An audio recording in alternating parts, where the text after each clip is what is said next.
నందమూరి బాలకృష్ణ నటించిన cult classical సినిమాల్లో ఆదిత్య 369 ముందుంటుంది. దేశంలో తొలి సైన్స్ ఫిక్షన్ సినిమా కూడా ఇదే. 1991లో దిగ్గజ దర్శకుడు సింగీతం శ్రీనివాసరావు తెరకెక్కించిన ఈ సినిమాలో బాలకృష్ణ కృష్ణకుమార్ అనే యువకుడిగా, శ్రీకృష్ణదేవరాయలుగా అద్భుతమైన నటన ప్రదర్శించారు. ఈ మూవీని 4K డిజిటలైజేషన్ 5.1 డాల్బీ సౌండ్ తో ఏప్రిల్ 4న రిలీజ్ చేయనున్నారు. ఇక ఈ సినిమాలో హీరోయిన్ గా మోహిని నటించింది.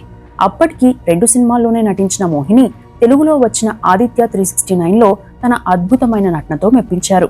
అయితే 1997లో వచ్చిన హిట్లర్ సినిమా తరువాత ఏ తెలుగు మూవీలోనూ నటించలేదు. ఈ నేపథ్యంలో మోహిని సినిమాలకు ఎందుకు దూరమయ్యారు, ఆమెకు వచ్చిన ఇబ్బంది ఏంటి, ఆ తరువాత తన పేరును మోహిని క్రిస్టినా శ్రీనివాసన్ గా ఎందుకు మార్చుకున్నారు, ప్రస్తుతం ఆమె ఏం చేస్తున్నారు అనే విశేషాలను తెలుసుకుందాం. నటి మోహిని అసలు పేరు మీనాక్షి శ్రీనివాసన్. తండ్రి పేరు శ్రీనివాసన్. అరుణాచల రమణ మహర్షి గారి కుటుంబానికి వీరి పూర్వీకులకు దగ్గరి సంబంధాలు ఉండేవట. వీరిది తంజావూరు. మోహిని తండ్రి శ్రీనివాసన్ హార్స్ రేస్ క్లబ్ లో సెక్రటరీగా చేసేవారు. ఆయనకు పలువురు సినిమా నటులతో పరిచయాలు ఉండేవి. అందులో దర్శక రచయిత అరుణాచలం గారు ఒకరు. ఆ తరువాతి కాలంలో తన ఉద్యోగం కోసం శ్రీనివాసన్ తన ఫ్యామిలీని చెన్నైకి షిఫ్ట్ చేశారు. చెన్నైలోని చిల్డ్రన్ గార్డెన్స్ హైయర్ సెకండరీ స్కూల్లో చదువుకున్నారు మోహిని. అప్పటికే తండ్రికి పరిచయాలున్నందున ఓసారి చిన్నపిల్ల పాత్ర కోసం ఓ డైరెక్టర్ ఫోన్ చేయడంతో మోహినిని తీసుకువెళ్లారు శ్రీనివాసన్ గారు. అలా అనుకోకుండానే సినిమాల్లోకి వచ్చారు. పలు సినిమాల్లో బాలనటిగా చేశారు. ఆ తరువాత కొన్నాళ్లు గ్యాప్ తీసుకున్నారు. 1987లో తొలిసారిగా ఊట్టు పుజుకల్ సినిమాలో నటించారు. అనురాధ రమణన్ రచన ఆధారంగా ఆర్సి శక్తి డైరెక్షన్ లో వచ్చిన ఈ సినిమాలో రఘువరన్ హీరోగా నటించగా, అమలా హీరోయిన్ గా, మోహిని రఘువరన్ కి చెల్లెలుగా నటించారు. వై విజయ, రాధారవి, సరిత లాంటి నటులు కూడా ఈ మూవీలో నటించారు. ఆ తరువాత వరుసగా అలాంటి పాత్రలు వస్తే రిజెక్ట్ చేశారు. చదువు కోసం గ్యాప్ తీసుకున్నారు. ఇక గ్రాడ్యుయేషన్ చేస్తుండగానే 1991లో ఈరమన రోజావే సినిమాలో హీరోయిన్ గా అవకాశం వచ్చింది.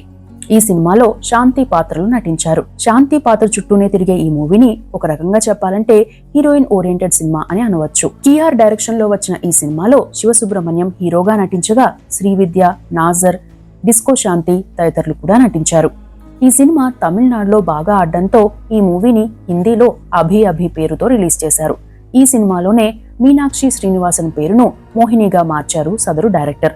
తనకుండే ప్రత్యేకమైన కళ్ళను బట్టి ఈ పేరు పెట్టారట.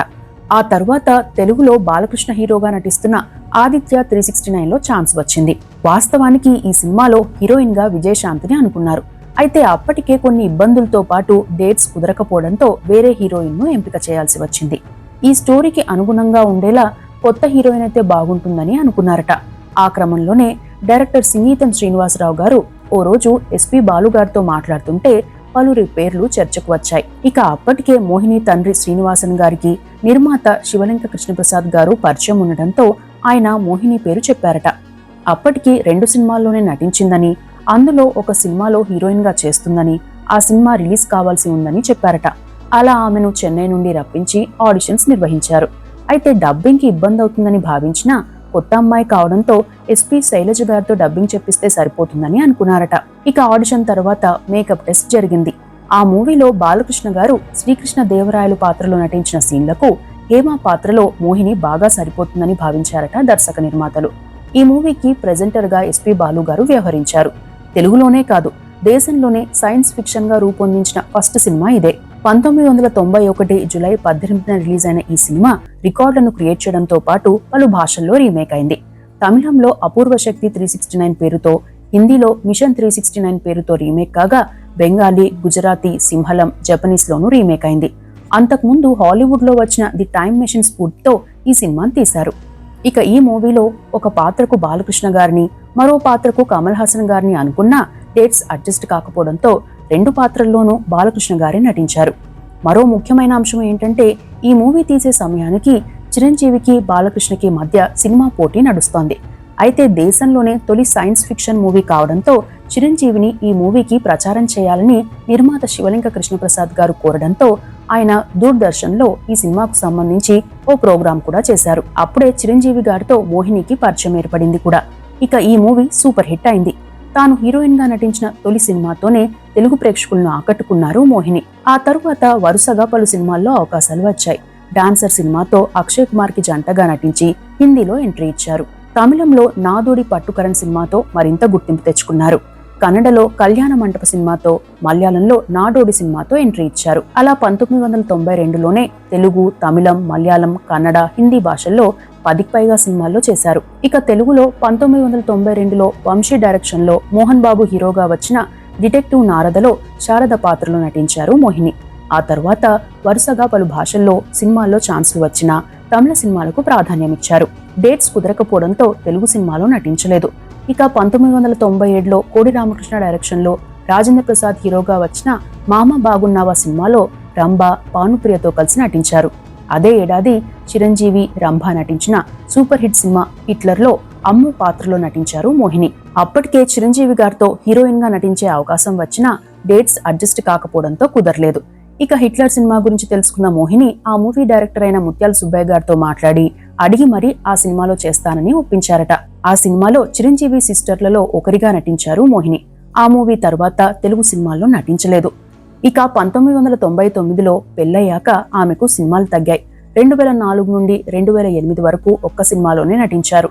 2008లో ఆమె నటించిన కలెక్టర్ సినిమా 2011లో రిలీజ్ అయింది. ఆ తరువాత సినిమాలకు దూరంగా ఉన్నారు. మొత్తంగా 78 సినిమాలు నటించిన మోహిని తెలుగులో గుప్పెడు మనసు, సితారాతో పాటు తమిళంలో పలు సీరియల్స్ లోనూ నటించారు. ఇక మోహిని పర్సనల్ లైఫ్ విషయానికి వస్తే తనకు 23 ఏళ్ల వయసులోనే 1999లో అమెరికాలో ఐటీ ఫర్మ్ నిర్వహిస్తున్న భరత్ కృష్ణ స్వామిని పెళ్లి చేసుకున్నారు. వీరిది పెద్దలు కుదిర్చిన సంబంధం.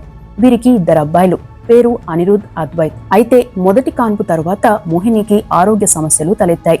వెన్నపూసకు సంబంధించిన సమస్య రావడంతో చాలా రోజుల పాటు బెడ్ రెస్ట్ అవసరమైంది. ఆ సమయంలో ఆ కుటుంబం ఆర్థికంగా కూడా కుదుపులకు గురైంది. వ్యాపారం దెబ్బతింది. అప్పటి వరకు హాయిగా సాగుతున్న మోహిని జీవితంలో అది అత్యంత కష్టకాలమని చెప్పవచ్చు. వారి వైవాహిక జీవితంలోనూ ఇబ్బందులు వచ్చాయని చెబుతారు. ఆ సమయంలో భరత్ మోహినికి విడాకులు ఇవ్వాలని అనుకున్నారట కూడా. ఈ నిర్ణయాన్ని మోహిని తట్టుకోలేకపోయారు. మరోవైపు ఇంట్లో తల్లిదండ్రుల ఆరోగ్య పరిస్థితి కూడా బాగోలేదు. దీంతో ఇక తాను బతకడం అనవసరమని అనుకున్నారట మోహిని. ఈ విషయాలను తనకు సంబంధించినదిగా చెప్పే ఓ వెబ్సైట్ స్టోరీలో రాశారు. అయితే కుటుంబ సభ్యులు వారిని ఇండియాకు రప్పించి ఇక్కడే కొన్నాళ్లు ఉండమని చెప్పి మాట్లాడి పరిస్థితిని చక్కదిద్దే ప్రయత్నం చేశారు. ఆరోగ్యం కుదుట పడ్డాక రెండోసారి ప్రెగ్నెంట్ అయ్యారు మోహిని. అయితే మరోసారి ఆమెకు హెల్త్ ప్రాబ్లం రావడంతో అబార్షన్ చేయాల్సి వచ్చింది. దీంతో డిప్రెషన్ కు లోనయ్యారు. అదే డిప్రెషన్ తోనే అమెరికాకు వెళ్లిపోయారు. ఈలోగా భర్త కెరీర్ కూడా గాడిన పడింది. అయితే అమెరికాలో ఉండే సమీప బంధువుతో కలిసి చర్చికి వెళ్లేవారు మోహిని. ఆ క్రమంలోనే ఆమె క్రైస్తవం పట్ల ఆకర్షితులయ్యారని చెబుతారు. తన భర్తతో కలిసి క్రైస్తవాన్ని ఆచరించడం మొదలుపెట్టారు. ఆ తరువాత మరో బిడ్డకు జన్మనిచ్చారు. మోహిని క్రైస్తవంలోకి మారాక తన పేరును మోహిని క్రిస్టినా శ్రీనివాసన్ గా మార్చుకోగా భర్త పేరును భరత్ పాల్ కృష్ణస్వామిగా మార్చారు. పిల్లల పేర్లను అనిరుద్ మైఖేల్ భరత్ గా, అద్వైత్ గాబ్రియల్ భరత్ గా మార్చారు. అప్పటి నుండి అమెరికాలోనే ఉంటున్నారు. కారణం ఏదైనా కావచ్చు, కానీ కొన్నాళ్లకు ఆరోగ్య పరిస్థితి మెరుగుపడడంతో క్రైస్తవ మత ప్రచారకురాలుగా మారారు. ప్రత్యేక వెబ్సైట్ ను క్రియేట్ చేశారు. ఇక 2008 తర్వాత మోహిని సినిమా రంగానికి మాక్సిమం దూరమయ్యారని చెప్పవచ్చు. సినిమా ఫంక్షన్ కార్యక్రమాలకు కూడా పెద్దగా హాజరయ్యేవారు కాదు. అయితే విపత్తుల సమయంలో సేవా కార్యక్రమాలు, సహాయక కార్యక్రమాలకు ముందుంటారు. మరికొన్ని విషయాలకు వస్తే గతంలో ఇచ్చిన ఓ ఇంటర్వ్యూలో మోహిని మాట్లాడుతూ తన జీవితం ఎంతో హ్యాపీగా గడుస్తున్న టైంలో కొందరు తమపై క్షుద్ర పూజలు చేసినట్టు అనుమానం ఉందని, ఎవరిని కలిసినా ఏమీ చేయలేమని చెప్పారని, ఆ టైంలో తాను చర్చికి వెళ్లానని చెప్పడం సంచలనమైంది. అంతేకాకుండా తాను బ్రాహ్మణ కుటుంబంలో పుట్టి సినిమాల్లో నటించడాన్ని చాలా మంది తప్పుబట్టారని, తమ కుటుంబంతో మాట్లాడేందుకు కూడా ఇష్టపడేవారు కాదని కూడా చెప్పారు. గతంలో చిరంజీవి గారితో నటించే అవకాశం వచ్చినా డేట్స్ అడ్జస్ట్ కాకపోవడంతో నటించలేదని, అయితే హీరోయిన్ పాత్ర మిస్ అయినా చెల్లెలుగా నటించానని చెప్పారు. అయితే హిట్లర్ సినిమా టైంలో చిరంజీవి గారు తనతో మాట్లాడుతూ, నువ్వు హీరోయిన్ గా చేస్తున్నావు కదా, నాకు చెల్లెలుగా నటించాలని ఎవరు చెప్పారు అని అడిగితే సుహాసిని గారు చిరంజీవి గారిని ఒప్పించారని చెప్పారట.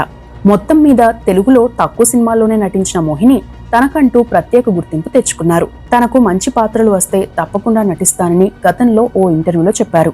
ఇవి మోహినికి సంబంధించిన విశేషాలు.